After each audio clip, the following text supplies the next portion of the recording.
My channel স্বপ্নবধূর আমার সাথে প্রজ্ঞা আবারও শুরু করছে একটা নতুন ব্লগের সাথে। আজ 31 ডিসেম্বর বেরিয়ে পড়েছি বরের সাথে, যাবো একটু বাপের বাড়ি। ও যাবে অটো স্ট্যান্ড পর্যন্ত ছাড়তে, তারপর আমার ননদকে নিয়ে ও চলে যাবে সোজা বাড়ি। আর এই দেখো 2 দিনের জন্য যাচ্ছি এত লাগেজ নিয়ে। আজ 31 ডিসেম্বর সবার কাছে স্পেশাল দিন, আরও স্পেশাল হচ্ছে কাল 1 জানুয়ারি আমার বোনের জন্মদিন, সাথে হ্যাপি নিউ ইয়ার। এইদিকে আমার বর অটো স্ট্যান্ডে নামিয়ে দিয়ে চলে গেছে ননদকে নিয়ে আসতে। আর সামনে দেখলাম মিয়ামোর, তাই ভাবছি বাড়ির জন্য একটা ছোট্ট করে কেক নেবো। তাই আর বেশি দেরি না করে ঢুকেই পড়লাম। দেখো কত রকম কেক, 2024-এরও কেক রয়েছে। থাক, বেশি বড় নিয়ে কাজ নেই, কারণ ছোট করে একটা নিই, আর কালকে তো বড় কেক আসবেই। ফাইনালি কেক টেক নিয়ে বেরিয়ে পড়লাম। এখন আর কেকটা দেখাবো না কি কেক নিয়েছি, একেবারে রাতে তোমাদের সাথে শেয়ার করব। তারপর রীতিমতন অটোর পিছনের সিটে বসে পড়লাম। দুটো লাগেজ, এই রং বেরঙের ব্যাগ, কেক টেক নিয়ে যাই গুটিসুটি মেরে বসে পড়লাম। এখন দেখো বিকাল, তাও বেশ কিন্তু ঠান্ডা পড়েছে। আর এইদিকে দেখো সূর্য অস্ত যাচ্ছে, কি সুন্দর লাগছে। জানি, দেখেছি। সালা তুই এত বড় ব্যাগ নিয়ে আসিস, মনে হচ্ছে কি তুই ইয়েতে এসেছিস। ব্যাগ এনেছে, মনে হচ্ছে এক সপ্তাহ জিনিস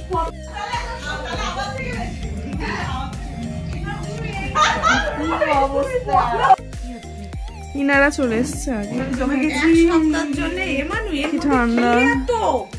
তুই আমাকে বল, আবার ওইটা আরেকটা। আমি সত্যি কথা বলতে কিচ্ছু অত আনিনি। আমি শুধু দুটো চুড়িদার নিয়ে এসেছি। আমি যেহেতু অটো করে এসেছি, ওই জন্য আসতে একটু লেট হয়েছে।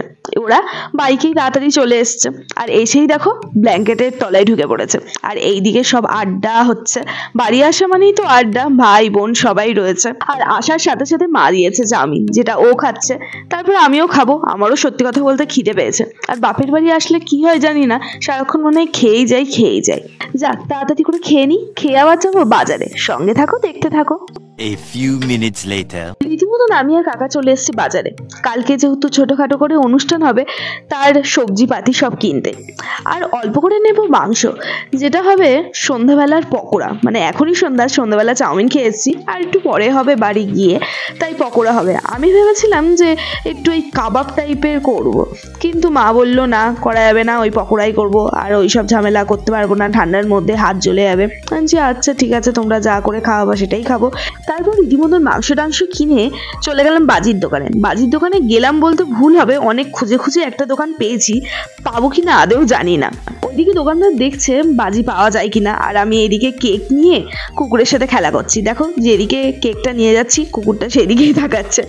যাক, আর বদমাইশি করে লাভ নেই, বেশ দিয়ে দিলাম। আগেও দিয়েছি, ওই আবার দিলাম। যাক, ও পেকটা ভরুক। আর এইদিকে বাজি নেওয়া হয়ে গেছে।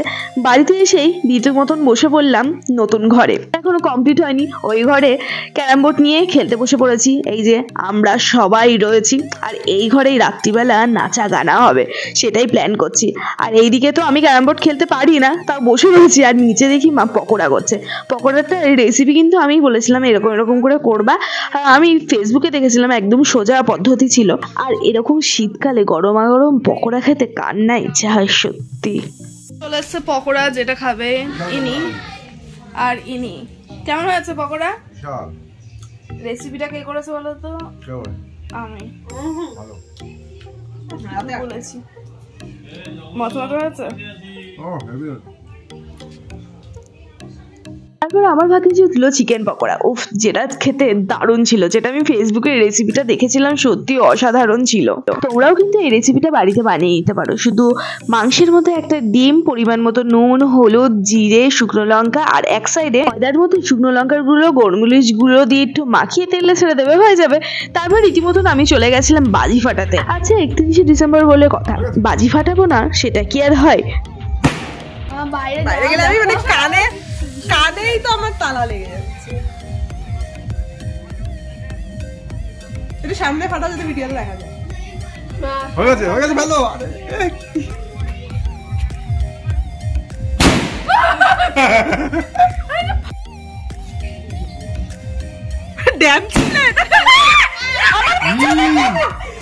রীতিমতন বাজি ফাটিয়ে চলে এসেছি চোর পুলিশ ডাকাত খেলতে। লাস্টের বাজিটা যা হয়েছিল রীতিমতন ভয়ে চলে এসেছি। আর বলো না, চকলেট বাজি ফাটাচ্ছিলাম বাইরে, ওই ছিটকে চলে এসেছে ঘরের মধ্যে।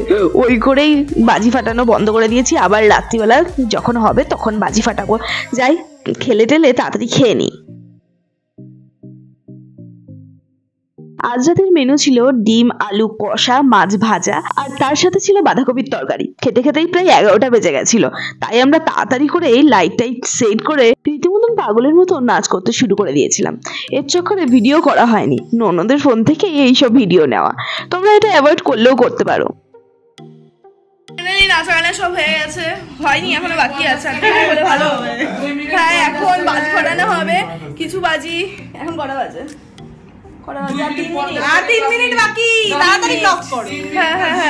এখন বাজি ফাটাবো, কেক কাটবো। ও মাই গড, চলো চলো দেখতে থাকো।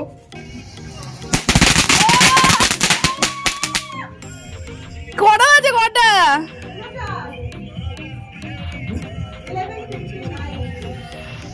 সবাই অপেক্ষা করছে। ছাদেই fail, ছাদেই fail.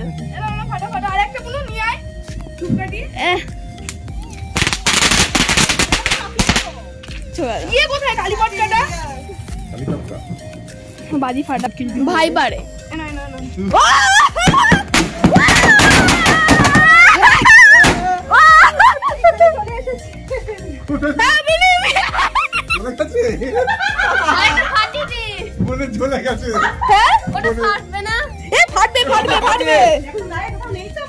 Happy New Year, Happy New Year, Happy New Year, হাসো।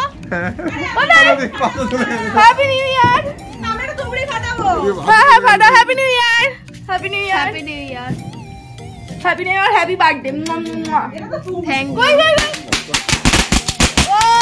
আচ্ছা চলে গেছে। Happy New Year, কি করে হবে? Happy New Year. যাক, আজকের মতন বাজি ফাটানো কমপ্লিট। এবার যাই কেকটা কেটে নিই। কেকটা খেয়ে তো আবার তাড়াতাড়ি শুয়ে পড়তে হবে। এই যে সকালে যে কেকটা কিনেছিলাম, এই কেকটা কেমন হয়েছে বলো? Happy new year 2024। Happy birthday Boishali. বনুকাই খাও তো মানে। Happy new year. Goodbye 2023. Welcome 2024. Happy New Year everyone. Stay happy, stay blessed. সবাই খুব আনন্দ থাকুক। হ্যাপি বলে। এই বছরটা সবার অনেক আনন্দ কাটুক, দুঃখের সাথে আনন্দ যাতে বেশি থাকে। আর সবাই যাতে খুব আনন্দে কাটে। তা দুঃখ তো থাকবেই। সেটা মেনশন করতে। ও মেনশন করে দিচ্ছি। না দুঃখের সাথে কেক খাও, কেক খাও, কেক খাও। আগে বলো। হ্যাঁ। আমি তো আগে খেয়ে Happy birthday. The next day. Good morning সবাইকে, সকলকে নতুন বছরের অনেক শুভেচ্ছা ভালোবাসা। এখন বাজে 10টা বাজতে চললো, প্রায় 9:30 9টার দিকে ঘুম থেকে উঠেছি। এখন দেখি একটু চাটা খেয়ে একটু বেরোবো। তাহলে এখনকার ভিডিওটা এই পর্যন্ত এডিট করছি। আশা করি তোমাদের ভিডিওটা ভালো লেগেছে। ভালো লাগলে অবশ্যই লাইক কমেন্ট শেয়ার সাবস্ক্রাইব করতে ভুলবে না। বাই বাই, দেখা হচ্ছে আবার আজকে দিয়ে শুরু করছি। কারণ কালকে না শুয়ে পড়েছিলাম, এসে 1টা বেজে গেছিলো শুতে শুতে। তো কালকে প্রচুর মজা করেছি, আমি তো প্রচুর ফাটিয়ে নাচ করেছি মাতালের মতন। যাই হোক, টাটা, বাই বাই।